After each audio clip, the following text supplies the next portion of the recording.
अस्सलाम वालेकुम once again. आप लोगों ने कुछ पढ़ा? आपने एक सफा पहला वाला पढ़ा जिसमें से ऊपर का आधा सफा तकरीबन बस जनरल पुरानी बचपन वाली यादें थी कि सोल ट्रेडर कौन है, पार्टनरशिप क्या है और कंपनी क्या है।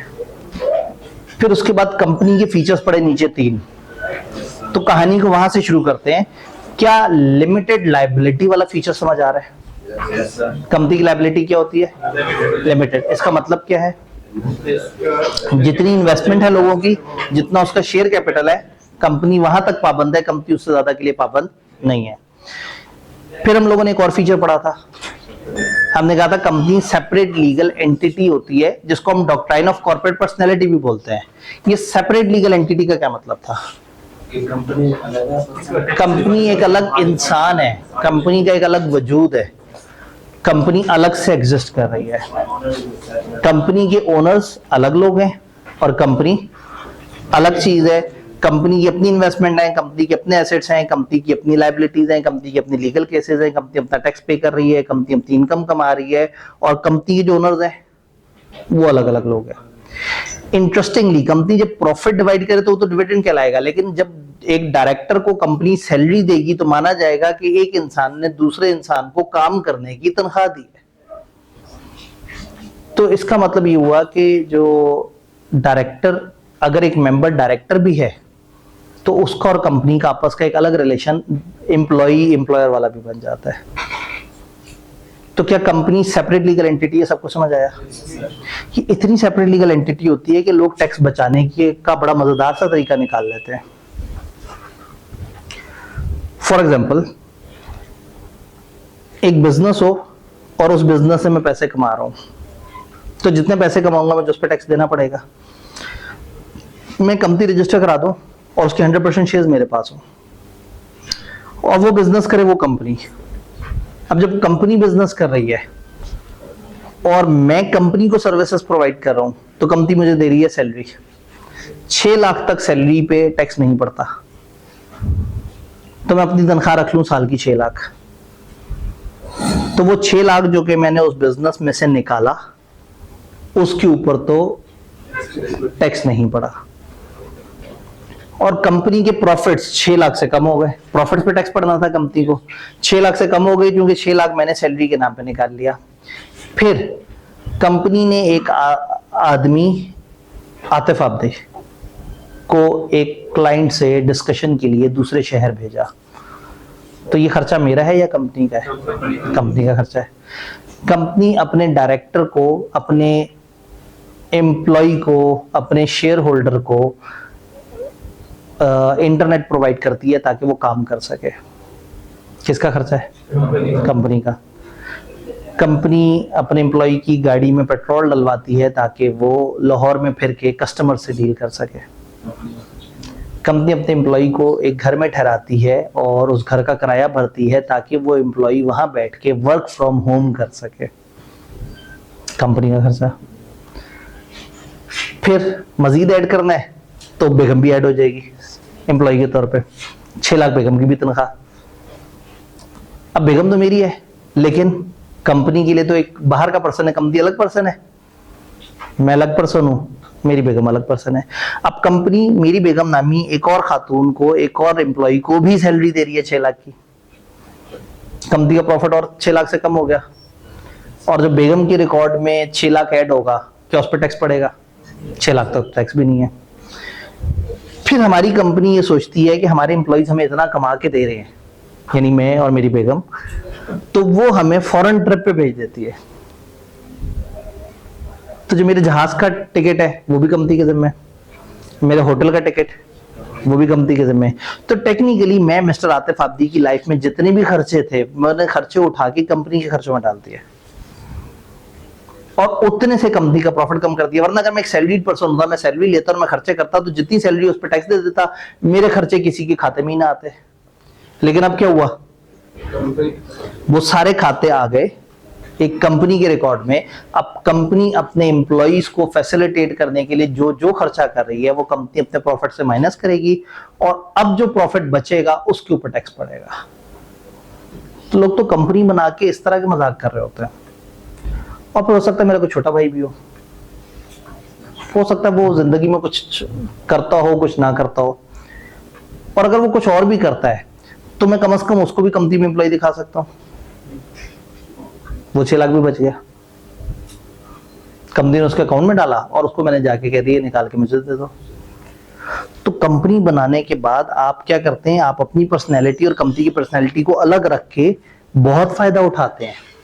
आप टैक्स के सिलेबस में पढ़ते हैं इनएडमिसिबल एक्सपेंसेस। अगर एक बंदा अपने बिजनेस में से अपने लिए पैसे निकाले तो वो बिजनेस का खर्चा नहीं माना जाता। ओनर खर्चा करे या ओनर से रिलेटेड कोई भी पैसे अगर निकल रहे हो तो वो टैक्स वाले कहते हैं कि ये तो खर्चा ही नहीं है, ये तो ड्राइंग्स है। लेकिन कंपनी बनाने से आपने उस सारे खर्चे को ऑफिशियल, तो ये इतना सेपरेट लीगल पर्सन होता है कि लोग इतना फायदा उठाते हैं। लॉ ने दूसरा फायदा क्या दिया है, लिमिटेड लायबिलिटी। मैं मिस्टर आतिफ आब्दी को कारोबार करूंगा और मेरे से कोई गलती हो जाए और बहुत बड़ा नुकसान हो जाए, मुझे सारा भरना पड़ेगा। पहले अपने कारोबार के एसेट बेचने पड़ेंगे, फिर अपने घर के एसेट बेचने पड़ेंगे। लेकिन अगर कंपनी से कोई नुकसान हो जाए, कंपनी कहां तक लायबल होगी, लिमिटेड लायबिलिटी। इतनी बड़ी अट्रैक्शन दे दी लॉ ने कि आओ सारे लोग कंपनी बना लो। क्यों गवर्नमेंट को इतनी चाहत है कि लोग कंपनी बनाए, और इतना क्यों उनको लूज ऑप्शन दे रही है जिसमें लोग खेल भी सकते हैं, मैनिपुलेट भी कर सकते हैं, जॉब्स जनरेट हो और इकोनॉमी चलती रहे, और डॉक्यूमेंटेड इकोनॉमी। भाई ने बड़ी प्यारी बात कर दी। मैं आतिफ आब्दी का बिजनेस छुपा हुआ था, किसी को नजर ही नहीं आ रहा था, क्योंकि मैं कंपनी तो था नहीं। मैंने कुछ अदारों के पास थोड़ी जमा कराना था कि मेरी इतनी सेल है, मेरा इतना प्रॉफिट है, ये मेरा ऑडिट है फलाना। लेकिन जब मैं कंपनी बनाऊंगा तो फिर मुझे उस कंपनी के ऑडिट भी कराने पड़ेंगे, मुझे कंपनी के अकाउंट सालाना बेसिस पे रजिस्ट्रार को जमा भी कराने पड़ेंगे, मैं रिकॉर्ड में भी आऊंगा, मेरी हर ट्रांजैक्शन लिस्टेड होगी, मैं अपने ट्रांजैक्शंस पे से टैक्स काट रहा हूँ, टैक्स गवर्नमेंट को जमा करा रहा हूँ, निजाम चलना शुरू हो जाएगा, चीजें डॉक्यूमेंटेशन में आ जाएंगी। तो गवर्नमेंट ने इसलिए लोगों को इतनी अट्रैक्शन दे दी कि ये कंपनी है और कंपनी एक बड़ा मजेदार सा सेटअप है, आओ इसमें फायदा ही फायदा है। उससे क्या होता है, लोग अपने फायदे को कंपनी के अंदर आते हैं, लेकिन वो इकोनॉमी डॉक्यूमेंट हो जाती है।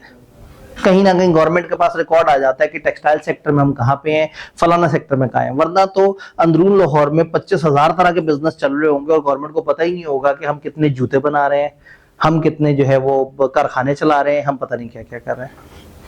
तो कंपनी बनाने से आप उसको पब्लिकली लोगों के सामने ले आते हैं, उसको गवर्नमेंट के पास जमा करा देते हैं, और फिर मुल्क को कौम का ज्यादा फायदा होता है और ज्यादा लोग, और जैसे उन्होंने कहा ज्यादा एम्प्लॉयमेंट जनरेट होगी, वो सारा मामला होता है।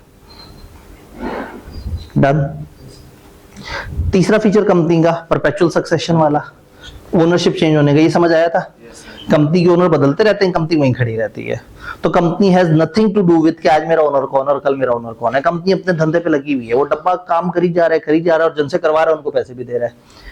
डब्बे के आज कौन ओनर है, कल कौन ओनर है, परसों कौन ओनर है, डब्बे को इससे फर्क नहीं पड़ता। लोग कागजों के साथ खेल रहे हैं, शेयर्स के साथ खेलते जा रहे हैं। तो एक धंधा वो है जो वो डब्बा कर रहा है, और एक धंधा वो है जो उन कागजों से हो रहा है। तो ये दो तरह के बिजनेस हो रहे हैं। कुछ लोग स्टॉक एक्सचेंज पे शेयर्स की ट्रेडिंग से अर्न कर रहे हैं, और कुछ कंपनियां हैं जो कि अपना कारोबार करके वहां से पैसे कमा रही हैं। कोई कंफ्यूजन, कोई परेशानी, कोई सवाल? एक कंपनी लॉ ब्रीच करती है, अब इन्होंने कहा क्या डायरेक्टर लायबल होंगे? अगर तो एक कंपनी में एक गलती हो गई किसी से, तो उस गलती को कंपनी की गलती माना जाएगा और कंपनी लायबल होगी। लेकिन अगर ये साबित हो जाए कि कंपनी के अंदर एक मौजूद डायरेक्टर की नीयत खराब थी और उसने जान के फ्रॉड किया, तो फिर लॉ से पर्सनली लायबल कर सकता है। हमारे अपने सिलेबस में कुछ जगह लिखा होगा ये वाला मामला पर्सनली लायबल। तो जिस जगह लॉ को डर लगता है, लॉ आपको डरा देता है और आपको पर्सनली लायबल कर देता है। डन। इंग्लिश लॉ में एक कॉन्सेप्ट है जो हमारे लॉ ने हमें कैफ और सीफैप दोनों लेवल पे नहीं बताया, उसको कहते हैं lifting the well of incorporation. हम कहते हैं लोगों ने अपने चेहरे पे कंपनी का नकाब चढ़ाया हुआ होता है, पीछे आतिफ आब्दी साहब और आगे कंपनी बनाई हुई है, और कंपनी को दिखा रहे हैं, और असल में कमा कौन रहा है, बेनिफिशियरी कौन है, मिस्टर आतिफ आब्दी। तो वो कहते हैं कि इन केस ऑफ फ्रॉड हम लिफ्टिंग द वेल करेंगे, नकाब उतार के देखेंगे पीछे कौन खबीस आदमी है जो कि फ्रॉड कर रहा है, उसको उठा के सजा दे देंगे। ये इंग्लिश लॉ का कॉन्सेप्ट है, हमारे लॉ ने या हमारे सिलेबस ने हमें ये कॉन्सेप्ट नहीं बताया, बट हमारी किताब हमें कुछ जगह बता देगी कि कुछ चीजों पे लॉ तंग आके कहता है भाई इसमें फिर लोग पर्सनली लायबल होंगे। तो कंपनी के बेसिक फीचर सबको समझ आ रहे हैं। फिर हम लोगों ने डेफिनेशंस पढ़ना शुरू की। हमने कहा एक कंपनी होती है, उसकी डेफिनेशन ये थी, क्या setup formed and registered under this act और द कंपनी लॉ। और दिस एक्ट से मुराद क्या था? 2017 जो हम पढ़ रहे हैं, हमारे सिलेबस में 2017 है। और कंपनी लॉ से क्या मुराद था? जो ऑर्डिनेंस, रिपील्ड एक्ट और दूसरा वाला ऑर्डिनेंस, यानी 1984 वाला ऑर्डिनेंस, 2016 वाला ऑर्डिनेंस और पुराना रिपील कंपनीज एक्ट। ये है company law. And also include this act unless context provide otherwise. और इसमें ये भी शामिल है अनलेस की कुछ और बात साबित हो जाए, अनलेस के जुमला कहने वाला कह रहा हो कि नहीं जी आपने सिर्फ पिछले वाले काउंट करने हैं। ये दोनों चीजें समझ आ गई थी। फिर आगे हम बढ़े थे और याद करने वाली चीज की तरफ आए थे। अभी तक की डिस्कशन काफी जेनेरिक थी। फिर हमने दो स्पेसिफिक डेफिनेशन पढ़ी थी, बॉडी कॉर्पोरेट और फॉरेन कंपनी। बॉडी कॉर्पोरेट में 3 तरह की चीजें शामिल थी। कौन सी 3 तरह की चीजें? कंपनी इनकॉर्पोरेट आउटसाइड पाकिस्तान, और वो कंपनी जो हमने पढ़ी भी है, एक वो भी कंपनी है ना जो हमने सबसे पहले पढ़ी। तो जो कंपनी लॉ वाली कंपनी है वो भी, और जो मुल्क से बाहर वाली है वो भी। अब कोई और एक तीसरी कंपनी भी होगी। साथ वाले भाई से मदद ले सकता है। साथ वाले भाई भी जल्दी जल्दी से पढ़ रहे हैं कि किधर किधर बात हो रही है, क्या चल रहा है।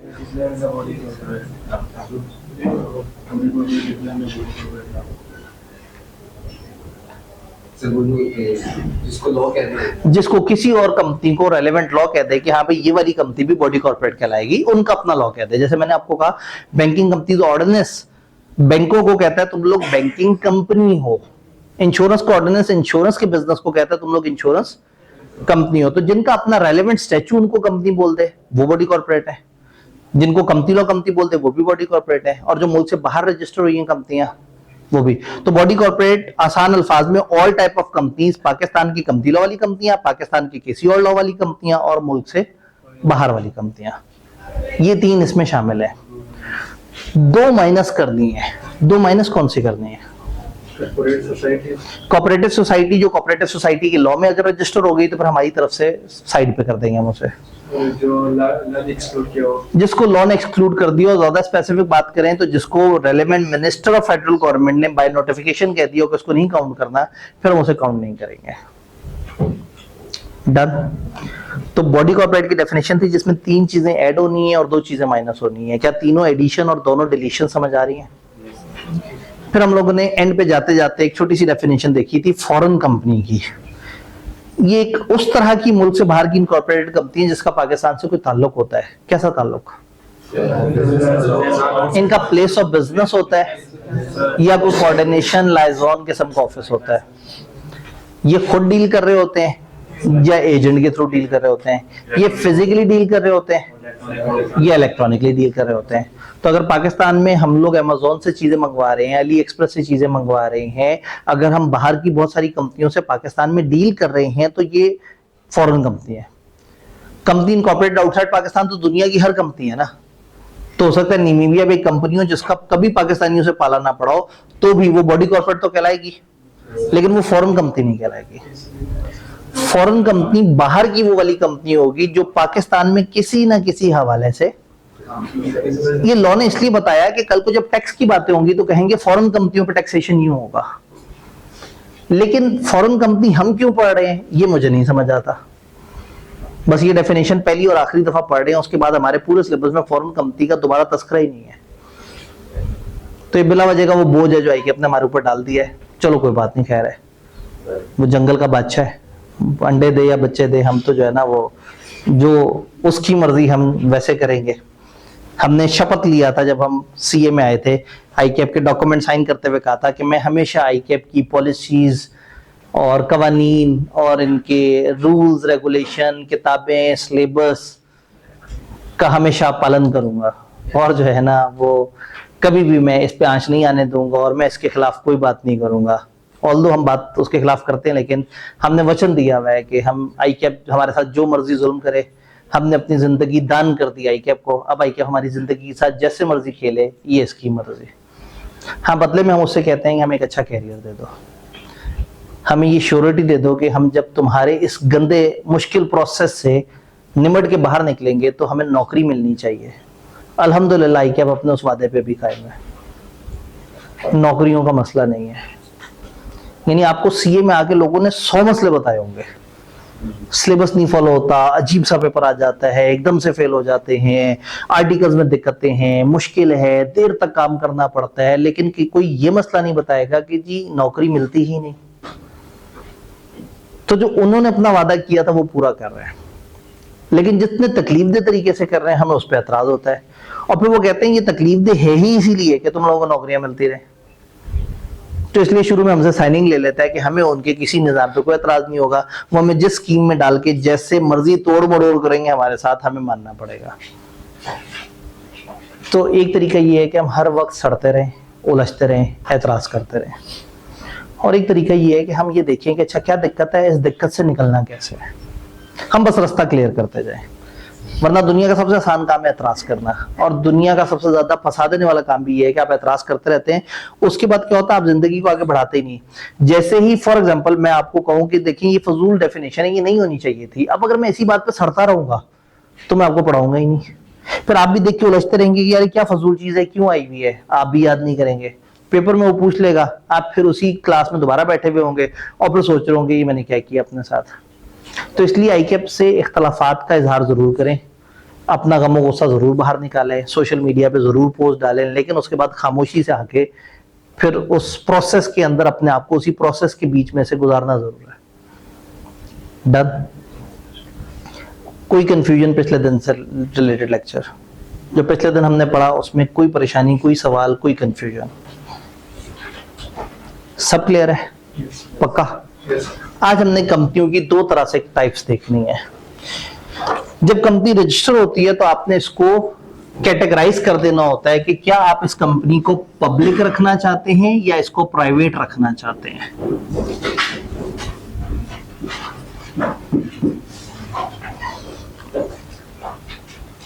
ये चैप्टर बेसिकली हमें कंपनियों की बहुत सारी तरह की काइंड्स बता रहा है। तो इसमें इन्होंने आज हमारी दो तरह की डिस्कशन है। एक डिस्कशन ये है कि बाय पब्लिक इन्वॉल्वमेंट आप चाहें तो अपनी कंपनी को पब्लिक के तौर पर मुतारिफ करा दें और चाहें तो कहें कि ये एक प्राइवेट कंपनी है। पब्लिक कंपनी की डेफिनेशन बहुत ही क्यूट है, a company which is not a private company. तो ऑब्वियसली आईकैप ये डेफिनेशन तो नहीं पूछने वाला हमसे। पब्लिक कंपनी क्या है? A company which is not a private company. तो प्राइवेट कंपनी क्या है? प्राइवेट कंपनी में उन्होंने कहा भाई तीन शर्तें हैं, 50 या 50 से कम मेंबर्स होने चाहिए आपके। प्राइवेट कंपनी मतलब एक छोटा सा प्राइवेट सेटअप, 50 या 50 से कम मेंबर्स हो, शेयर ट्रांसफर पे रिस्ट्रिक्शंस होनी चाहिए, रिस्ट्रिक्शन। तीसरा, इनविटेशन टू पब्लिक नहीं करनी। अगर आप कंपनी रजिस्टर कराते हुए 3 शपथ लें, 3 वचन लें, 3 वादे करें। क्या 3 वादे? कि ये कंपनी 50 से ऊपर नहीं जाएगी, इस कंपनी के मेंबर्स को आजाद इजाजत नहीं है कि वो अपने शेयर ट्रांसफर करें, और ये कंपनी कभी पब्लिक को नहीं बुलाएगी कि आओ हमारे शेयर्स खरीदो, हमसे शेयर ले जाओ और आप हमें पैसे दे दो। अगर आपने ये तीनों रिस्ट्रिक्शन अपने ऊपर हावी कर ली, तीनों की तीनों, तो फिर आप कहलाएंगे प्राइवेट कंपनी, अदरवाइज आप कहलाएंगे। इतनी फंसी हुई कंपनी क्यों इतना बाउंड कर रहे हैं अपने आप को? इसमें क्या हार जाए कि लोग शेयर ट्रांसफर कर सकें? इसमें क्या हार जाए कि कंपनी 50 ऊपर चली जाए? खैर है, क्यों नहीं बाहर के लोगों को बुलाना चाह रहे? इसको इन्होंने कहा लिक्विडेट करना मुश्किल है, इसको रेगुलेट करना मुश्किल है। हाँ जी, क्यों नहीं पब्लिक? मैं अगर कंपनी बनाऊं तो मैं पब्लिक क्यों ना बनाऊं, मैं प्राइवेट क्यों बनाऊं?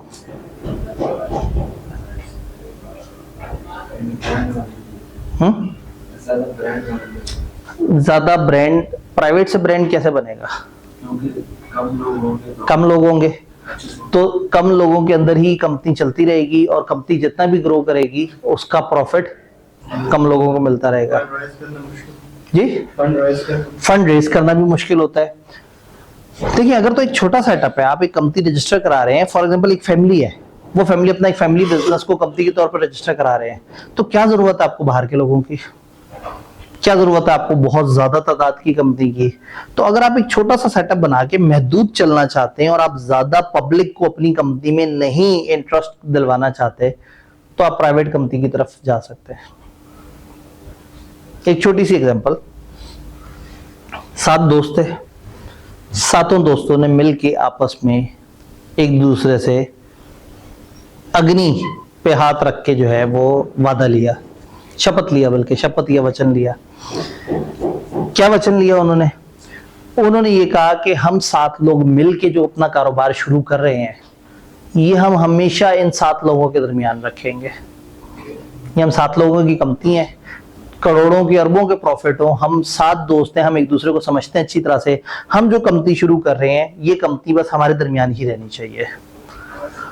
तो वो 7 लोग एज अ कंपनी रजिस्टर हो गए और उन 7 ने कंपनी चलाना शुरू कर दी। डेली मिलते थे, बड़ा खुशगवार माहौल होता था, प्रॉफिट्स आते थे, सारे खुश होते थे, खाने पीने करते थे, मस्ती करते थे, और उन्हें बड़ी खुशी थी कि हम 7 दोस्तों का आपस में जहन अलाइंड है, हम एक कारोबार कर रहे हैं और हम एक दूसरे को समझते हैं और सबके सब खुशहाल है, और वो जो हमने एक दूसरे से बचपन में वादा किया था हम उस पर कायम है। एक दिन एक सेठ टकराया उनमें से 4 बंदों को। उस सेठ ने उन 4 बंदों से कहा कि जो तुम्हारी कंपनी है इसके शेयर्स मुझे बेचने हैं। इन लोगों ने कहा हमने वचन लिया है एक दूसरे से, हमने वादा किया एक दूसरे से कि हम अपने शेयर्स नहीं बेचेंगे और हम बाहर के लोगों को फैसिलिटेट नहीं करेंगे। तो उसने सेठ ने पूछा क्या ये एक लीगल वादा है? उन्होंने कहा लीगल वादा नहीं है, हमने अग्नि के ऊपर हाथ रख के जो है ये वचन लिया था, ये एक समाजी वादा है, ये कानूनी वादा नहीं है। सेठ ने 2 पैकेट निकाले बैग से, उनके सामने रखे, उनसे कहा क्या इतने पैसों से तुम्हारा वो वादा टूट सकता है? तो उन 4 दोस्तों ने कहा कि नहीं जी, वादे की कीमत इससे कहीं ज्यादा है। उसने 2 और पैकेट रख दिए।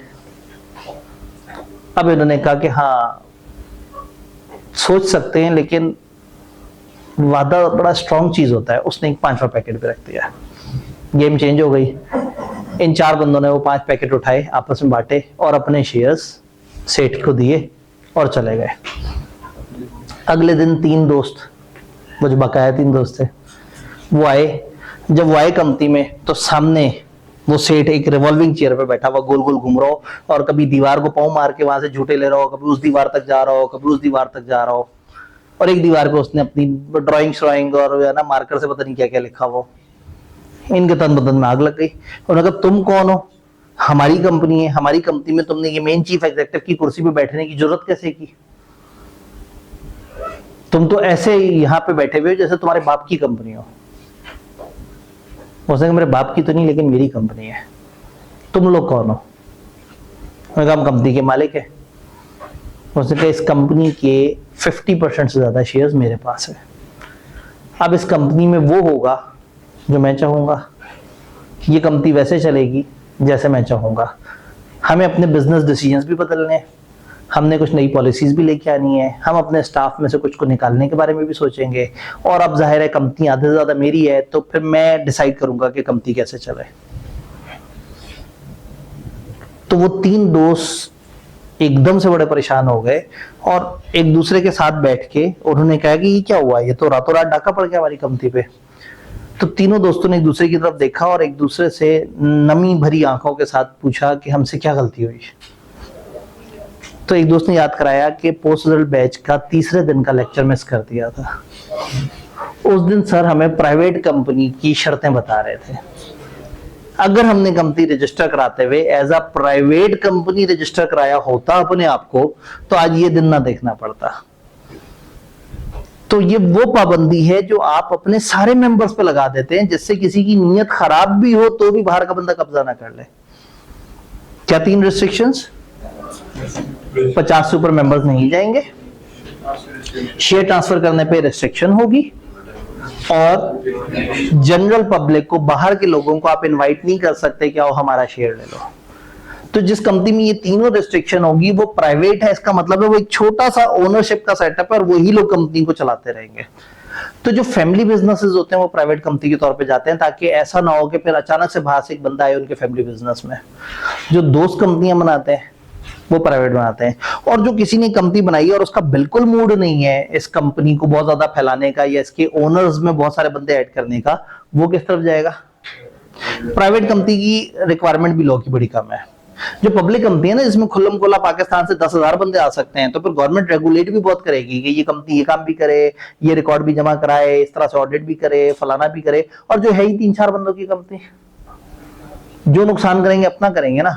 लेकिन इस कंपनी को वो बहुत सारे ऐसे रूल्स बताएंगे ताकि जो 10,000 शेयर होल्डर घर बैठे हुए उनका नुकसान ना हो जाए। तो अगर किसी ने कंपनी बनानी है और आज उसको सिंपल रखना है, कम रूल्स वाला रखना है, कम बंदों के साथ रखना है, और लंबा चौड़ा उसका प्लान नहीं है, तो उसे चाहिए कि वो क्या करे? प्राइवेट कंपनी के तौर पर अपने आप को रजिस्टर करा ले। अपने आर्टिकल्स में, आर्टिकल्स कहते हैं कंपनी के वो बेसिक डॉक्यूमेंट जिसमें आप अपने बारे में इंट्रोडक्शन देते हैं। हम नेक्स्ट चैप्टर में कंपनी के बेसिक डॉक्यूमेंट्स के बारे में पढ़ेंगे। तो आप अपने आर्टिकल्स में लिख दें कि ये 3 रिस्ट्रिक्शंस हम अपने ऊपर लगा रहे हैं।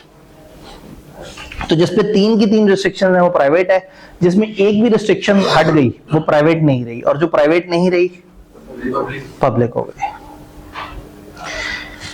फिर प्राइवेट कंपनी की एक स्पेशल फॉर्म भी है,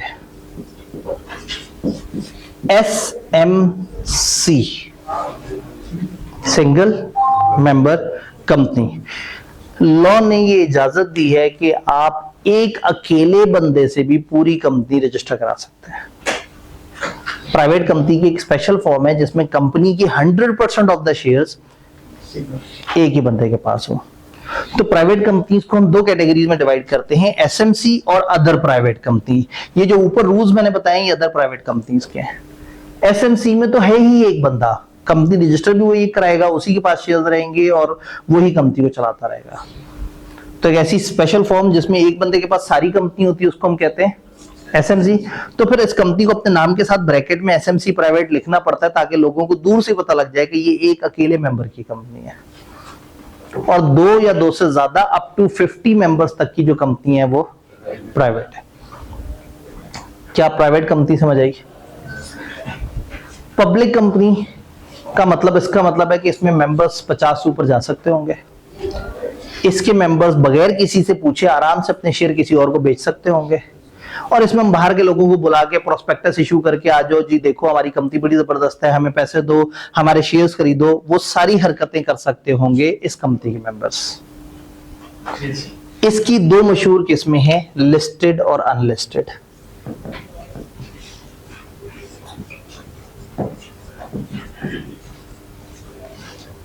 मेरे सामने जितने पढ़े लिखे लोग मौजूद हैं, मेरा नहीं ख्याल कि मुझे वर्ड लिस्टेड समझाने की जरूरत पड़ेगी। क्या होता है लिस्टेड?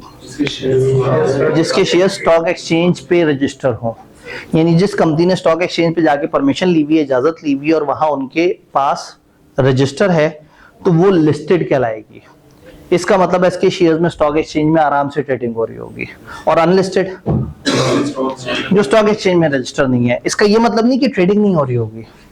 ये मेंबर्स अगर OLX पे शेयर बेचना चाहें, एक दूसरे से फिजिकल मिलके शेयर बेचना चाहें, ऑक्शन में बेचना चाहें, इनके पास कई तरीके हैं, लेकिन इन लोगों के पास एक प्रॉपर मार्केट है जहां हर वक्त बायर सेलर मौजूद है। तो फॉर एग्जांपल अगर मेरे पास एक कुर्सी पड़ी हुई और मैंने बेचनी है, तो एक तरीका ये है कि मैं अपने दोस्तों यारों से पूछूं, OLX पे तस्वीर डाल दूं, मुख्तलिफ तरीके करूं। और दूसरा तरीका है मैं कुर्सी उठा के कुर्सियों की मार्केट में ले जाऊं। तो लिस्टेड कंपनी बेसिकली रजिस्टर होती है उस मार्केट में जिस मार्केट के अंदर लोग आके शेयर की खरीदो फरोख्त कर रहे होते हैं। लिस्टेड और अनलिस्टेड का फर्क समझ आ रहा है? मैंने आपको कहा था कि हमारे जो पहले 2 लेक्चर्स हैं उसमें थोड़ा सा बोर सी बातें हैं, क्योंकि हम कंपनियों की बेसिक स्ट्रक्चर पढ़ रहे हैं। उसके बाद फिर हम प्रोसीजर्स, प्रोसेस उस तरफ आ जाते हैं। लिस्टेड का दूसरा नाम कोटेड कंपनीज।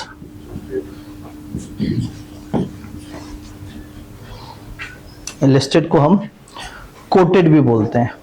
अनलिस्टेड को अनकोटेड भी बोलते हैं, जस्ट फॉर अंडरस्टैंडिंग। क्या हमें पब्लिक प्राइवेट दोनों कंपनियों की कैटेगरी समझ आ गई? एक दफा इंग्लिश में देखते हैं मिस्टर कंप्यूटर हमें क्या बताना चाह रहे हैं।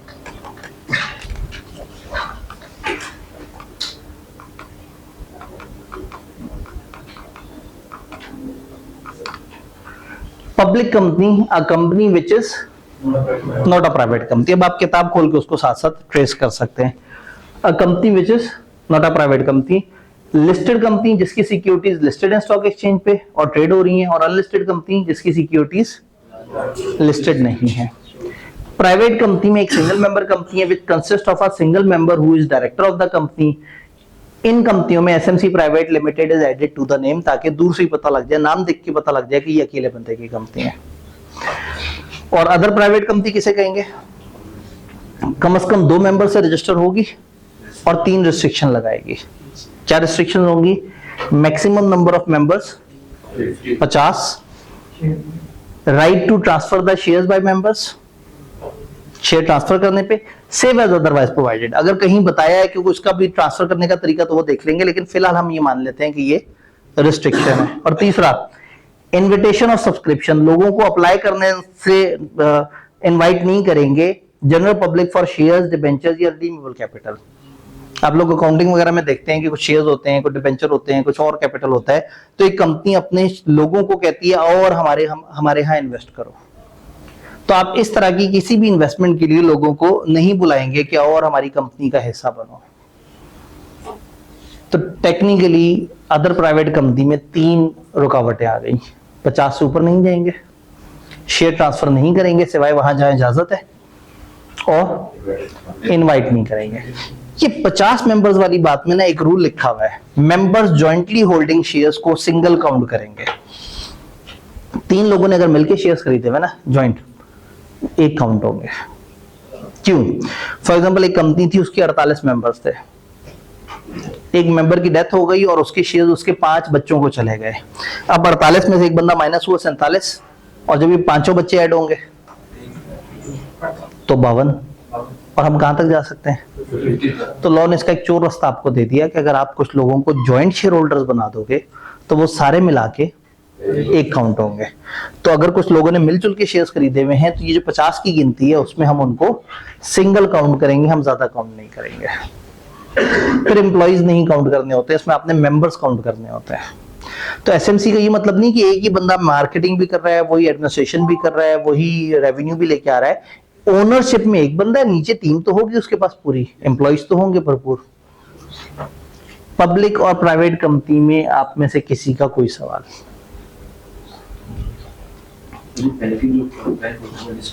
जी, बैंक ज्यादातर लिस्टेड होते हैं, ज्यादातर।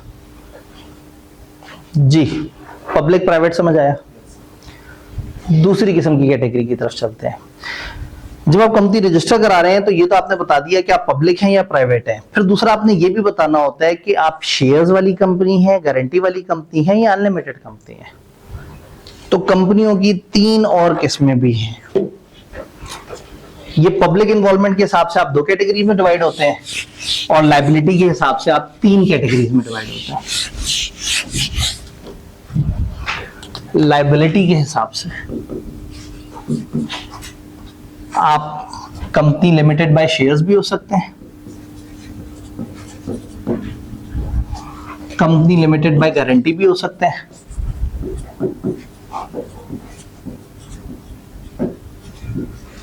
और अनलिमिटेड कंपनी भी हो सकते हैं।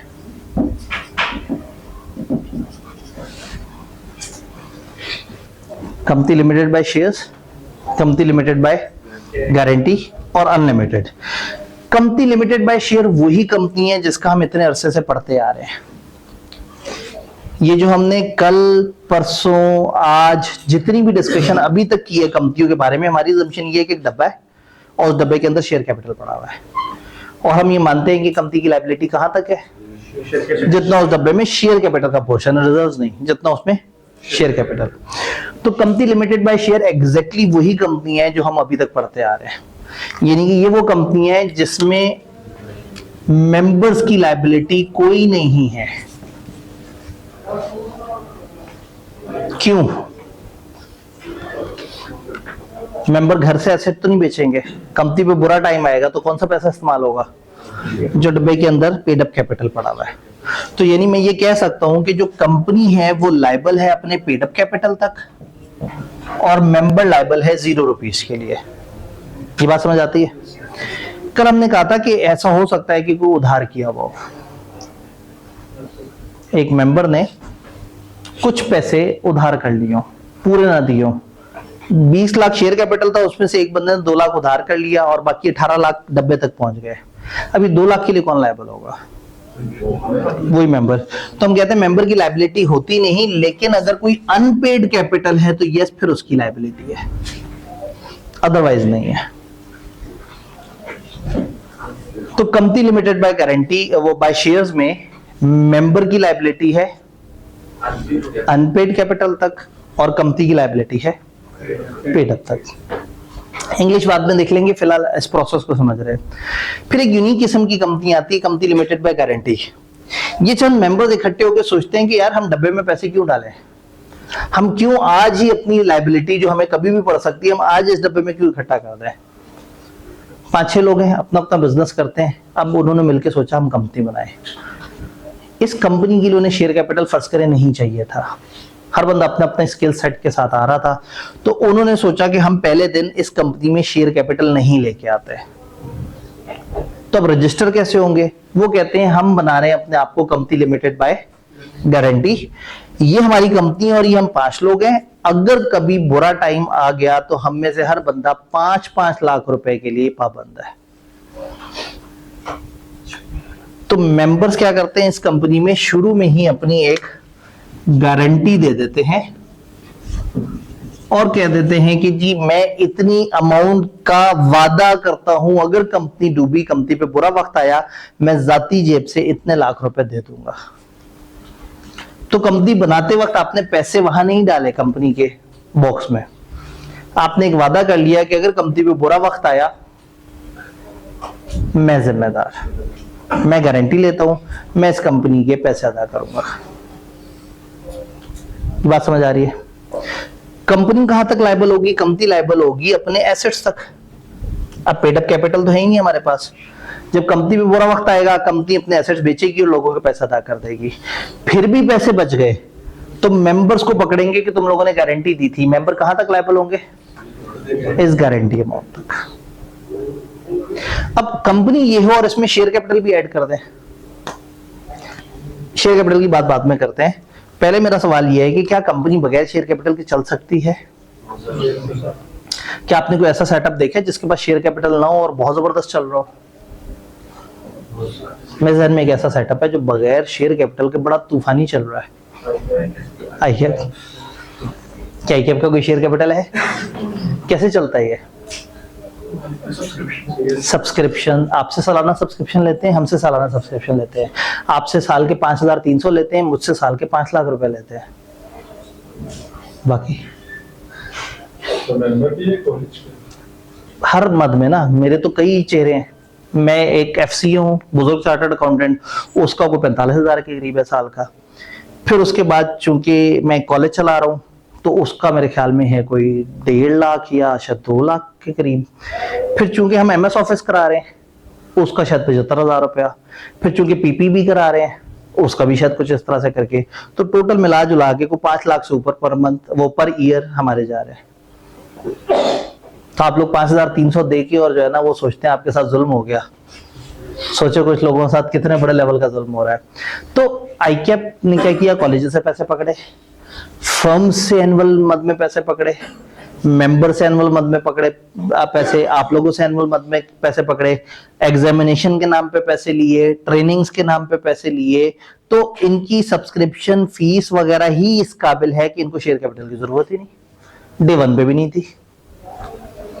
तो ऐसे सेटअप जिनके पास शेयर कैपिटल की जरूरत ना हो और इनके इस तरह के सोर्सेज हो, ये जो आपके स्पोर्ट्स और फिटनेस क्लब होते हैं, ये ज्यादातर गारंटी लिमिटेड कंपनियां होती हैं। क्योंकि होता पता है क्या है, लोग चाहते हैं कि हम लिमिटेड लायबिलिटी में जाएं, लेकिन लोग ये नहीं चाहते कि हमारा पैसा कंपनी में ब्लॉक हो जाए। तो हैविंग शेयर कैपिटल में तो आपको पहले दिन पैसा डाल देना है डब्बे में। तो लिमिटेड बाय गारंटी में क्या होता है, आप कंपनी भी बना लेते हैं और पैसा भी नहीं देना पड़ता। आप वादा कर लेते हैं, पता नहीं बुरा टाइम आना है या नहीं आना, 25 साल बाद आना है या 2 साल बाद आना है या सिरे से ही नहीं आना। तो इसके मेंबर कंपनी बनाते हुए ये प्रॉमिस कर लेते हैं, कंपनी के डॉक्यूमेंट्स में प्रॉमिस लिखा होता है कि अगर कंपनी पे बुरा वक्त आएगा तो हम लोग इतने लाख रुपए तक पाबंद होंगे। तो ये बन जाता है हमारा limited by guarantee. Done. Company liable होगी एसेट्स तक और मेंबर लायबल होंगे गारंटी अमाउंट। अब अगर ये कंपनी डिसाइड करे कि है तो हम लिमिटेड बाय गारंटी लेकिन हम चाहते हैं हम शेयर कैपिटल भी ले आए बीच में, तो फिर डबल हो जाएगी लायबिलिटी। फिर मेंबर गारंटी अमाउंट के लिए भी लायबल होगा और अनपेड के लिए भी लायबल होगा, और कंपनी लायबल हो जाएगी पेड अप शेयर कैपिटल तक। याद रहेगा। अचानक से लॉ को जोश चढ़ा और उसने कहा एक खास तरह की कंपनी और भी है, अनलिमिटेड कंपनी। कंपनी तो अपने एसेट्स तक लायबल होगी लेकिन जो मेंबर्स हैं वो अनलिमिटेड लायबल होंगे। हम कल से बार बार कह रहे हैं कि कंपनी बनाने का बहुत बड़ा फायदा है लिमिटेड लायबिलिटी। तो अचानक से मैं अनलिमिटेड लायबिलिटी कंपनी को बीच में क्यों ले आया? इसलिए कि लॉ में लिखा हुआ है। लॉ ने ये ऑप्शन दी है कि आप अनलिमिटेड कंपनी के तौर पे अगर रजिस्टर होना चाहें तो हो सकते हैं। कौन काफिर चाहेगा अनलिमिटेड कंपनी के तौर पे रजिस्टर होना? तो लॉ ने कुछ जगह ये पाबंदी लगाई हुई होती है कि इस सेक्टर में चूंकि खतरा बहुत ज्यादा है और आप आवाम का करोड़ों अरबों का नुकसान कर सकते हैं, आप एक अनलिमिटेड कंपनी के तौर पर रजिस्टर होंगे। फॉर एग्जांपल अगर एक कंपनी यूटिलिटी कंपनी के तौर पर रजिस्टर होती है, बिजली पानी गैस या ये वाली सर्विसेज है, इस तरह की अगर वो कंपनी रजिस्टर होती है तो फिर क्या होगा? अगर फर्ज करें लाहौर को बिजली सप्लाई करने वाली एक कंपनी हो और वो गवर्नमेंट नहीं, वो एक प्राइवेट कंपनी हो, कोई भी एक प्राइवेट सेक्टर की हो, अगर उससे गफलत हो जाए छोटी सी और वो खंभों में 44,000 वोल्ट का जो करंट आ रहा है वो घरों तक पहुंच जाए, तो तारे सड़ जाएंगी, डिवाइसेस उड़ जाएंगी, धमाके होंगे, आग लग जाएंगी घरों में, और शायद इतने अरब का नुकसान हो जिसका तखमीना लगाना भी मुश्किल है। तो अगर कोई उस तरह की कंपनी के तौर पर रजिस्टर हो और उसको खौफ ही ना हो कि अच्छा ज्यादा से ज्यादा क्या होगा, 15 लाख रुपए का जुर्माना होगा, भर देंगे, तो इस तरह के सेक्टर को गवर्नमेंट डराने के लिए कहती है कि आप बनाओगे तो कंपनी, लेकिन कौन सी कंपनी बनाओगे? अनलिमिटेड। तो अनलिमिटेड कंपनी को शौक से नहीं बनाता, गवर्नमेंट ने कुछ सेक्टर पे मजबूरन ये लिमिट लगा दी होती है कि यहां जो लोग आएंगे वो अनलिमिटेड कंपनी के तौर पे चलेंगे। अब इसमें कौन सी कंपनी है? नेटवर्क मार्केटिंग की कंपनी। कुछ अरसे पहले गोल्ड माइन इंटरनेशनल को गवर्नमेंट ने जबरदस्ती कहा कि तुम अनलिमिटेड कंपनी बनो। 1 से 6, 6 से 36, 36 से 216 वो मार्केटिंग करते थे, आगे से आगे वो करते थे, और उन्होंने सोचा हुआ था कि एक टाइम पे अचानक से इतना बड़ा फ्रॉड करेंगे और गायब हो जाएंगे। गवर्नमेंट ने अनलिमिटेड लायबिलिटी कर दी और वो तमाम लोग जो उसके मेन करता धरता थे उनको वो कह दिया कि अगर इस कंपनी ने कोई गड़बड़ की तो तुम लोग पर्सनली लायबल हो जाओगे। फिर बलोचिस्तान में अगर सोना निकल रहा हो, एक कंपनी सोना निकाल रही हो, तो क्या होनी चाहिए उसकी लायबिलिटी? वो अगर कुछ गबन कर जाए, एक ट्रक सोने का आगे पीछे कर दे, तो सिर्फ एक ट्रक ही सोने का आगे पीछे करने का आप अंदाजा लगाते हुए आपके कैलकुलेटर फारिग हो जाएंगे। मैं अक्सर ना अकाउंटेंसी वाली कैलकुलेशन करवाता हूँ। पोस्ट रिजल्ट है, टाइम कम है, जबानी कर लेते हैं। एक ट्रक में कितना सोना आ सकता होगा? 2 टन। अब इसमें जाहिर है उसको वजन और उसके हिसाब से मैयर करना थोड़ा सा मुश्किल होगा। चलो मैं एक बात बताता हूँ। एक ट्रक में, एक अच्छे बड़े ट्रक में 15 से 20 हजार ईंटें आ जाती हैं, बड़े साइज के ट्रक में, और वो ईंट होती है इस साइज की। लेकिन जो सोने की ईंट होती है वो छोटी होती है। उस एक ईंट में 4 ईंटें सोने की निकल आए। तो चले यहां से कैलकुलेशन शुरू करते हैं। अगर ट्रक में 20,000 ईंटें आती हो रेगुलर वाली, तो 80,000 सोने की ईंटें आ जाएंगी। अच्छा, सोने की ईंट है 1 किलो की, 1 किलो में 1000 ग्राम होते हैं। 10 ग्राम सोने का रेट आपको पता होगा, तो 1 किलो में 100 दफा 10 ग्राम होता है।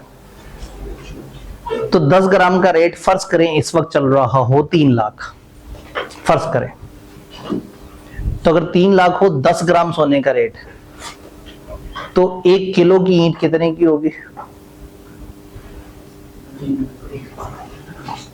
अगर 3 लाख का 10 ग्राम है और उसका 100 गुना 1 किलो होता है, तो 3 लाख का 100 गुना कितना होता है?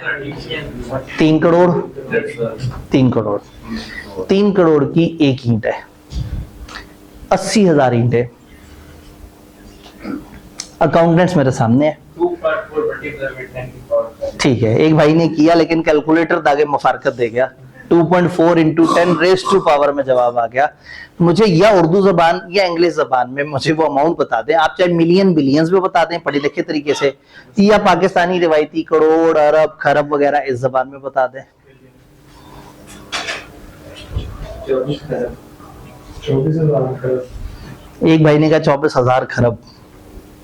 इंडियन जबान इस तरह से चलती है, 32,000 करोड़। उनकी करोड़ पे गिनती खत्म हो जाती है। हमारे यहाँ तो बहुत ज्यादा करप्शन है, हम अरब खरब वगैरह पे चलते हैं। 2.4 ट्रिलियन, 2400 मिलियन, 2.4 ट्रिलियन। और उर्दू जबान में 2400 अरब, यानी कि 24 खरब। 24 खरब का सोना सिर्फ एक ट्रक में चोरी हो सकता है जी।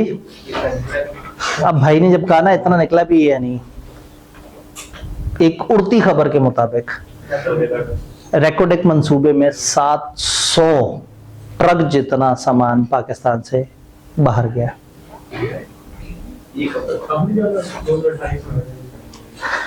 तकरीबन 15 साल के ऊपर ये मंसूबा स्प्रेड हुआ था। हमने सोना निकालना था, हमें सोना निकालना आता ही नहीं था। बाहर की कंपनी ही, उसने कहा हमें सोना निकालना आता है। हमें कहा तुम अजीम आदमी हो, काम करो 97% तुम रख लो, 3% हमें दे दो। हमने सोचा हमें आता कुछ नहीं, जो बचेगा वो हमारा है। इसमें फिर कुछ खास लोगों को हिस्सा नहीं दिया गया, वो भी तड़प के आ गए बीच में। उन्होंने कहा जी आपने हमें क्यों नहीं बीच में शामिल किया। फिर अचानक से अदलिया को पता लगा, उन्होंने भी सोमोटो एक्शन लेने शुरू कर दिए। तो हुआ ये कि मामला फंस गया, और जब मामला खुला तो तब तक पता नहीं कितना सोना पाकिस्तान का कहां कहां किस किस तरीके से गायब हो चुका था।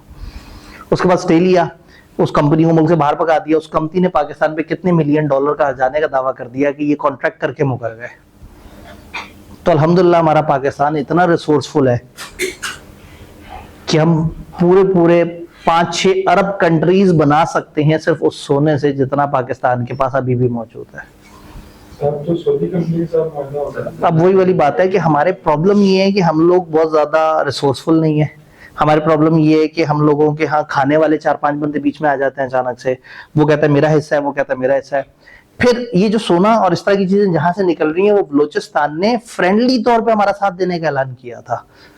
वो ऑफिशियली शायद पाकिस्तान से उनको कोई लगाव नहीं था। उन्होंने कहा चलो ठीक है, हमारा एक इलाका है, चलो हम भी तुम लोगों के साथ मिलके चलते रहेंगे। और थीम ये था कि वो अपने तरीके से चलेंगे, अपने जिरगा सिस्टम या जो भी हुआ, और पाकिस्तान अपने तरीके से चल रहा होगा। हमने अचानक से धौंस डाल के उनसे कहा कि पाकिस्तान एक बाउंड्री है और हम इसको रेगुलेट कर रहे हैं। तो उन्हीं के इलाके से गैस निकाली और उन्हीं को गैस नहीं दी। उन्होंने फिर गैस के जनाब वो जो काने हैं वो फाड़नी शुरू कर दी। तो इस टाइम पे हमारे अपने ही पाकिस्तान में, फिर इंडिया को पता है कि इस तरह के मसलों मसाइल है, तो वो बलूचिस्तान में अमन होने ही नहीं देता। आए दिन बलूचिस्तान में कुछ ना कुछ डिस्टर्बेंस चलती रहती है। तो ये पाकिस्तान के बनने के बाद से ही अभी तक जो है ना, है तो पाकिस्तान का हिस्सा, लेकिन इस तरह की मसलों मसाइल चलते रहते हैं। तो मैं ये मानता हूँ कि बलूचिस्तान के तकरीबन किसी भी कोने में से कहीं भी खुदाई करें, कुछ ना कुछ निकल ही आता है। फिर बलूचिस्तान की साइड पे दुनिया के चंद खूबसूरत तरीन बीचेस में से एक वो है।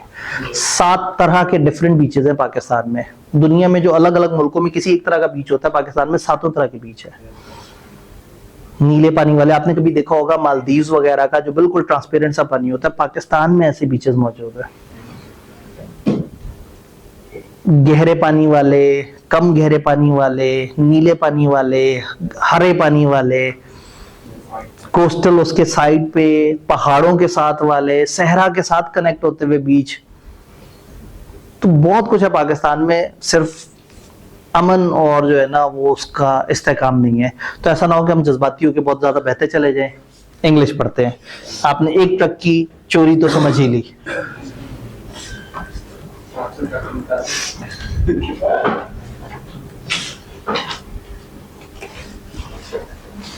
तीन तरह की कंपनियां, company limited by share, limited by guarantee और अनलिमिटेड कंपनी। इसको पहले पढ़ लेते हैं। This has all advantages of normal company except that liability of its members is not limited. अब आपको समझ आया कि वो एक ट्रक भी अगर चोरी हो जाएगा तो 24 खरब का मसला है। तो इस कंपनी को क्या कहेंगे, कितना बड़ा शेयर कैपिटल रखो, 20 करोड़, 25 करोड़, 40 करोड़, 100 करोड़? तो मजबूरन नहीं कहेंगे कि जिसने गोल्ड एक्सट्रैक्ट करना है वो कंपनी पाकिस्तान में किस तरह से रजिस्टर हो, अनलिमिटेड कंपनी। तो ये शौक से कोई नहीं बनाता, गवर्नमेंट मजबूर कर देती है कि आपने ये वाली कंपनी बनानी है कुछ सेक्टर्स में। इसमें दो ही मेन सेक्टर्स हैं, ये मादनियात की एक्सट्रैक्शन वाले और ये जो यूटिलिटी कंपनीज वाले होते हैं। इनको गवर्नमेंट ने नोटिफाई किया हुआ है कि आपने अनलिमिटेड, तो पाकिस्तान में गिनती की भी आपको 2-3 अनलिमिटेड कंपनीज मुश्किल से मिलेंगी। तो ये बस सिर्फ कैटेगरी है, लेकिन हमने हमेशा जिस कंपनी को सोचना है वो कंपनी लिमिटेड बाय शेयर है। और कभी कभार जिक्र कर देना है गारंटी वाला। 95% से ज्यादा कंपनियां कंपनी लिमिटेड बाय शेयर्स होती हैं, लेस देन 5% होती हैं गारंटी लिमिटेड, और 0.00001% होती है unlimited company. Company limited by share, liability of members is limited by memorandum. जैसा से वहां आर्टिकल पढ़ा था ना, तो बाय मेमोरेंडम ये भी एक डॉक्यूमेंट होता है। तो कंपनी के मेंबर्स की लायबिलिटी अपने डॉक्यूमेंट के मुताबिक is limited to the extent of amount if any remaining unpaid on the shares respectively held by। उनमें से हर बंदे के पास जितने शेयर्स हैं उनमें से जितने अनपेड होंगे उतनी होगी इन लोगों की liability. Company limited by guarantee में क्या होगा, liability of owner is limited to amount member guarantee to contribute in the event that the company goes into. अगर कंपनी लिक्विडेशन में चले जाए तो मेंबर कितने पैसे जेब से लाके देगा वो गारंटी दे देता है। कंपनी मे और may not have share capital. If company has share capital, अगर शेयर कैपिटल भी हुआ, liability shall also include amount unpaid on shares. तो क्या ये हमें तीन तरह की किस्में लायबिलिटी के हिसाब से समझ आ रही हैं? तो हमारा मेन टारगेट था कि हमने दो तरह की कंपनियों को डिस्कस करना था। लेकिन अगर पोस्ट रिजल्ट की क्लास हो और इतना सा पढ़ के बस कर दे तो मजा तो नहीं आएगा। याद है वो चिंगारियां जो निकल रही थी, जो आपके चेहरों पे उम्मीदें थी? तो हमने जितना पढ़ा है, क्या आपको लगता है कि बस ये इतना काफी है या हमें थोड़ा सा तो और पढ़ना चाहिए? ये तो मैं जबरदस्ती ओपिनियन निकलवा रहा हूँ। भाई कुछ सवाल पूछ रहे थे? नहीं, सवाल ये भाई का सवाल था। ठीक है, अच्छा, जो चैरिटीज, फाउंडेशन और इस तरह के होते हैं वो कहाँ जाते हैं? वो बनाते हैं या कोऑपरेटिव सोसाइटी, कोऑपरेटिव सोसाइटी का अपना एक्ट है 1925 का, या वहां जाते हैं, या कंपनी लॉ का एक सेक्शन है सेक्शन 42 जो हम अगले 2 दिनों में इंशाल्लाह उस तक पहुंच जाएंगे। वो नॉट फॉर प्रॉफिट इदारे होते हैं तो वो उसके तौर पर रजिस्टर होते हैं। जी, कंपनी लिमिटेड बाय शेयर में हम शेयर ट्रांसफर करते हैं। गारंटी में क्या होता है? गारंटी में सीट होती है। फॉर एग्जांपल आप एक स्पोर्ट्स क्लब की आपने सीट ले ली, वो सीट आपसे कोई और बंदा खरीद लेगा, और जो आपसे सीट खरीदेगा वो आपकी गारंटी भी फिर उसको ट्रांसफर हो जाएगी। तो जो नया बंदा आता है फिर वो गारंटी वो ओन करता है। जी, कंपनी लिमिटेड बाय गारंटी में कंपनी कोई काम भी कर रही होती है? कंपनी लिमिटेड बाय गारंटी में क्या कंपनी काम भी करती है? यस, कंपनी अपना तो काम कर रही है। जैसे आईकैप है तो नहीं लिमिटेड बाय गारंटी, समझाने के लिए आईकैप अपना काम भी तो कर रहा है। लिमिटेड बाय गारंटी का हरगिज मतलब नहीं है कि उसके पास पैसों की थोड़ है। वो पैसे शेयर कैपिटल से नहीं उठा रहे, वो अपने सर्विस चार्जेस से। अभी स्पोर्ट्स क्लब क्या करते हैं, हर मेंबर की एक सब्सक्रिप्शन होती है, सालाना ड्यूज होते हैं, माहाना ड्यूज होते हैं। पहली दफा मेंबरशिप बनाने के पैसे देने होते हैं, वो पैसे पकड़ते हैं, उसके बाद महीने के महीने आपसे पैसे लेते रहते हैं, और कुछ पैसे आपसे साल के साल ले रहे होते हैं। उन्हीं ड्यूज से वो अपने सारे निजाम चलाते हैं और चलते रहते हैं। जैसे अगर एक फॉर एग्जांपल ये जो हाउसिंग सोसाइटी है, इसको शेयर कैपिटल की क्या जरूरत है? हर महीने 500 घरों से कहेंगे 1000 रुपया दे, 500 घर 1000 से मल्टीप्लाई होगा तो 5 लाख आ जाएगा। उस 5 लाख में से 4 सिक्योरिटी गार्ड रख लेंगे, लाख रुपए उन्हें दे देंगे। कुछ माली रख लेंगे, 50,000 उन्हें दे देंगे। कुछ और लोग रख लेंगे, कुछ उन्हें पैसे दे देंगे। कुछ 20-25 हजार रुपए दे देंगे कि एक ग्रुप को जो आके हर घर के बाहर से कचरा उठा लिया करेगा, उनको शॉपर दे दिया करेगा कचरे वाले। तो टेक्निकली 5 लाख रुपया पर मंथ आ रहा है और 3-3.5 लाख में आप उस सोसाइटी के सारे खर्चे अदा कर रहे हैं, और प्लस पैसे जोड़ जोड़ के रिजर्व बनाते हैं, उस रिजर्व से फिर उसी सोसाइटी वालों को कोई नया बाग मिल जाता है, कोई इवेंट सेंटर मिल जाता है, कोई उनकी कॉन्फ्रेंस करा दी, कोई उनके घर गिफ्ट्स वगैरह भेज दिए। तो होता ये है कि जरूरी नहीं कि शेयर कैपिटल आपको हमेशा चाहिए, आप मंथली सब्सक्रिप्शन वगैरह टाइप के पैसों से भी इदारा चला सकते हैं। डन। गुफ्तगू को आगे बढ़ाते हैं और बस हल्की सी एक डिस्कशन करते हैं। दो तरह के ऑफिसर्स का हम जिक्र करेंगे। अथॉरिटीज थोड़ा सा आगे का एक टॉपिक है। कंपनी लॉ को डील करते हुए कुछ अथॉरिटीज होती हैं। अगर आप सही पेज तक पहुंच गए हैं तो ऊपर पेज के ऊपर अथॉरिटीज लिखा रहा होगा पहले वर्ड में, ठीक है जी। तो अथॉरिटीज, कंपनी लॉ या कंपनियों के पीछे कौन सी अथॉरिटीज होती हैं? दो तरह के सिस्टम है जो हमें रेगुलेट कर रहे होते हैं। जैसे टैक्स के पीछे अथॉरिटी क्या है? एफबीआर है। क्रिकेट के पीछे अथॉरिटी क्या है? एसीबी। अकाउंटिंग प्रोफेशन के पीछे अथॉरिटी क्या है? आईकैप। यूनिवर्सिटियों की तालीम और उनका लेवल क्या चल रहा है? एचईसी। तो अब आपको समझ आ रहा है अथॉरिटी किसे कहते हैं? अथॉरिटी गवर्नमेंट का वो इदारा होता है जो किसी खास फील्ड को रेगुलेट करता है। हमारी फील्ड को जो रेगुलेट करने वाला इदारा है उसका नाम है एसईसीपी। हमारे सिलेबस में इसका इंट्रोडक्शन है, इसका और इसके अंदर एक ऑफिसर का। एसईसीपी मतलब securities and exchange commission of Pakistan. ये क्या करता है? ये पाकिस्तान में कंपनियों को रेगुलेट करता है। इसको लॉ ने बहुत सारी पावर्स दी हैं। इसके अपने एसईसीपी का जो एक्ट है उसने भी इसे पावर्स दी हैं, और जो कंपनीज एक्ट है वो भी इसे पावर देता है। जी अब ये जो कंपनीज एक्ट 2017 में मैंने नहीं कहा था कि एक खास अथॉरिटी के पास गए कि तुम लोग लॉ बनाने में हमारी भी हेल्प करो, वो भी एसईसीपी था। तो जिस तरह से टैक्स के सारे मामलात को एफबीआर देखता है, इस तरह से पाकिस्तान की कंपनियों के सारे मामलात को ये देखता है। और सिर्फ सादा कंपनियों को नहीं, ये बैंकिंग कंपनियों को भी देखता है, इंश्योरेंस कंपनियों को भी देखता है, मुदारबा कंपनियों को भी देखता है, और नॉन बैंकिंग फाइनेंस कंपनियां, वो कंपनियां जो बैंक नहीं है लेकिन करती फाइनेंस जैसे काम है, उन सबको एसईसीपी देखता है। अगर आपसे पूछे जिसका हेड ऑफिस कहाँ है, तो किसी भी अथॉरिटी का पाकिस्तान में हेड ऑफिस कहाँ होना चाहिए? इस्लामाबाद। तो इसका हेड ऑफिस भी इस्लामाबाद में। इसके बाद इसके पाकिस्तान में 8 जोनल ऑफिसेज हैं। अब एमसीक्यू पॉइंट ऑफ व्यू से ये चीज इंपॉर्टेंट है। इसके 8 जोनल ऑफिसेज है। वो कहाँ कहाँ है? किताब ने निशानी के लिए आपको बताया कि 4 प्रोविंशियल कैपिटल्स में, 1 विफाकी कैपिटल में। प्रोविंशियल कैपिटल्स कौन कौन से? लाहौर, पेशावर, कराची, कोयटा, ये प्रोविंशियल कैपिटल हो गया। और पाकिस्तान का कैपिटल कौन सा है? इस्लामाबाद। तो ये 5 जोनल ऑफिस हो गए। इस्लामाबाद में हेड ऑफिस भी है और जोनल ऑफिस। फिर 3 दरमियाने शहर, मुल्तान, फैसलाबाद और सक्खर। 8 शहरों में एसईसीपी के ऑफिसेज हैं। कौन कौन से 8 शहर? कराची, लाहौर, इस्लामाबाद, पेशावर, कोयटा, मुल्तान, फैसलाबाद, सक्खर। 8 शहरों में। मैं नॉर्मली कहता हूं कि अगर पेपर में इसको रट्टा मारना है और एमसीक्यू के पॉइंट ऑफ व्यू से, तो आपने पीएसएल की टीम्स में फैसलाबाद और सक्खर ऐड कर देना है। पीएसएल की टीम्स बढ़ गई। अब कौन सी हैं? अब 2 नए कौन सी ऐड हुई हैं? अभी नहीं पता। चलें ठीक है, फिलहाल यानी आज की डेट तक की इंफॉर्मेशन वैलिड है कि जो 6 पुरानी कंपनियां वो हैं टीम्स। तो पीएसएल की 6 टीम्स आपको पता ही हैं। तो वो आपने बस वो सुल्तान वगैरह गायब करके सिर्फ जो शहर है, पता लगे आप कहें जी कलंदर और जो है ना, तो 6 शहर वो वाले पीएसएल वाले, और उसके बाद फैसलाबाद और सक्खर ऐड कर देना है। तो हो सकता है कि एक टीम फैसलाबाद की भी ऐड हो गई। सक्खर के चांसेस कम है, लेकिन फैसलाबाद एक मेन शहर है। तो इन शहरों में ऑफिसेज है। किताब से पूछो तो किताब ना बस कहानी बताते जा रही है, आपने सिर्फ एक दफा पढ़ लेना, ज्यादा दिल पे नहीं लेना। एसईसीपी वाज ऑपरेशनलाइज्ड ऑन 1 जनवरी 1999।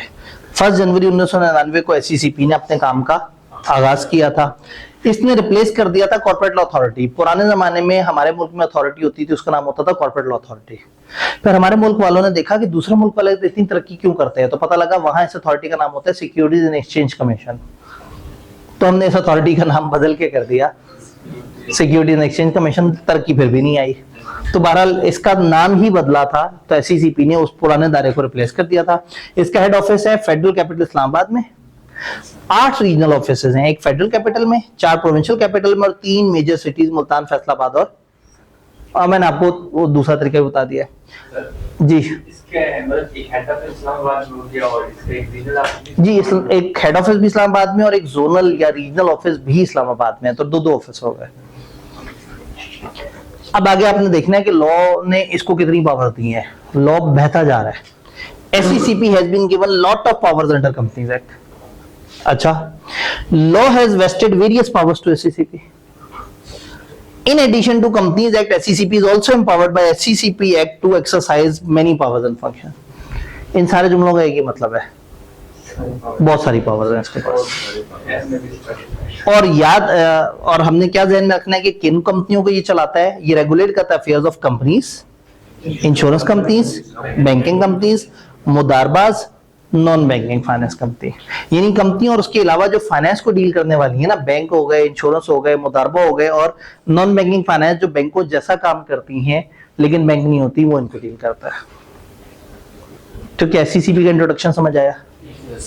अब FBR अथॉरिटी है। FBR के अंदर होते हैं commissioner, assistant commissioner, joint commissioner, फलाना कमिश्नर, सुना होगा आपने। पुलिस अथॉरिटी है और अंदर होते हैं इंस्पेक्टर, DSP, SSP, ASP वगैरह, ये उसके ऑफिसर्स होते हैं। SECP है अथॉरिटी, इसके ऑफिसर्स को हम नाम देते हैं रजिस्ट्रार। रजिस्ट्रार कई तरह के कई नामों से हो सकते हैं, तो लॉ ने सोचा कि कहीं आपको कोई कंफ्यूजन ना हो जाए, तो उन्होंने सारे तरह के नाम इकट्ठे कर दिए। रजिस्ट्रार कैसे कहते हैं? Registrar mean registrar, additional registrar, additional joint registrar, joint registrar, deputy registrar, assistant registrar. और जब थक गए तो कहा और such other officer as may be designated by SECP, जो ये वाले काम कर रहा हो। तो रजिस्ट्रार का मतलब वो और कोई भी और शख्स जो रजिस्ट्रार जैसी हरकतें करता पाया जाए। अब ये एक तकलीफदेह बात है कि अगर रजिस्ट्रार की कभी डेफिनेशन आ गई तो हमें ये पूरा लिखना पड़ेगा। तो इसका टोटका ये है कि पहले आपने रजिस्ट्रार लेके आना है, फिर उसके आसपास वाले जो वो हैं उनको लेके आना है, फिर उनको जोड़ देना है, फिर इसके नीचे के 2 रजिस्ट्रार का जिक्र करना है। Registrar himself. अब इजाफी या इसके साथ इसके सेम लेवल की बात करें तो ये एडिशनल रजिस्ट्रार होगा या जॉइंट रजिस्ट्रार होगा। एडिशनल इसके अलावा एक और जॉइंट जो इसके साथ मिलकर काम करे, फिर इन दोनों को जोड़ दें, एडिशनल जॉइंट रजिस्ट्रार। फिर नीचे के 2 रैंक, डिप्टी, असिस्टेंट। तो इसका मतलब ये हुआ कि रजिस्ट्रार का मतलब है registrar, additional registrar, joint registrar, additional joint registrar, deputy registrar, assistant registrar. क्या कहानी कुछ को समझ आ रही है? अगर मैं ऐसे कर दूं और अचानक से एक बंदे से कहूं कि मुझे 6 बताएं कौन से? Sir additional registrar, additional registrar, registrar और joint registrar, joint registrar, additional joint, deputy, assistant. छा गए 6। Registrar, additional registrar, additional joint registrar, deputy registrar और असिस्टेंट रजिस्ट्रार। एक रह गया। आपने एडिशनल जॉइंट तो जोड़ दिया, लेकिन जॉइंट को बेचारे को जाना वो खा गए 6। जी registrar, additional registrar, joint registrar, additional joint registrar, deputy registrar और असिस्टेंट। और असिस्टेंट रजिस्ट्रार। तो डेफिनेशन चाहे अजीब सी है, लेकिन पता है क्या, अगर एक मुश्किल चीज में भी कोई लॉजिकल सेंस बना दे ना, कोई फ्लो बना ले, तो वो याद हो जाती है। तो बड़ी खुशी की बात है कि हमने रैंडम सैंपल पे पूछा तो सिर्फ एक जगह पे एक बस रजिस्ट्रार मिस हुआ, बाकी तो रजिस्ट्रार का मतलब ये या कोई भी और ऑफिसर जिसको ये ड्यूटीज दी है। अब ये बेसिकली इसके जिम्मे है क्या, इसकी असल जिम्मेदारियां क्या है? रजिस्ट्रार बेसिकली डेटाबेस ऑफिसर है।